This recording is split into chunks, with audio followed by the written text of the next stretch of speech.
Anthony Edwards natawa na lang nang nagalit si Nikola Jokic dahil sa kanyang ginawang pagbabay sa home crowd ng Nuggets at may pa-exhibition pa si McDaniels. Jamal Murray nag-moment kasama ang home crowd pagkatapos kumana ng isang and-one mid-range jump shot. Game 7 na tayo para sa Minnesota Timberwolves versus Denver Nuggets. Ang mananalo maglalaro sa Western Conference Finals.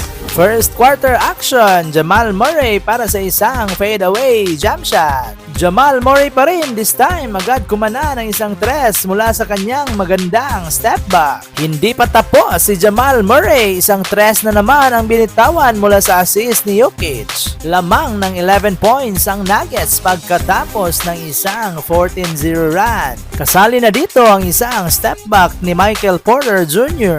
Jamal Murray nag-moment kasama ang home crowd pagkatapos kumana ng isang and-one mid-range jump shot. First and second quarter, Denver Nuggets ang may hawak ng laro. Lamang ng 15 points ang Nuggets bago nagtapos ang second quarter at may pa-buzzer beater pa mula sa isang drive si Jamal Murray. Jamal Murray pa rin agad kumana ng isang tres sa pagsisimula ng third quarter. Pansinin nyo mga idol, under 11 minutes to play sa third quarter, lamang na ng 20 points ang Nuggets nang dahil kay Jokic at Jamal Murray. Pero pansinin nyo din mga idol, under 6 minutes to play sa third quarter pa rin, agad nabura ang 20 points na kalamangan ng Nuggets. Nikola Jokic na turnover pa at easy fast break layup ito para kay Anthony Edwards. Anthony Edwards pa rin para sa isang steal kay Murray at nauwi sa isang fast break dunk. 1 point na lang ang hinahabol ng Wolves pagkatapos kumana ng sunod-sunod na points si Edwards. At yun na nga mga idol, bandang 9 minutes to play sa fourth quarter, tabla na ang score sa 72. At yun na nga, Wolves na ang may hawak ng kalamangan pagkatapos ng isang pump fake ni Conley.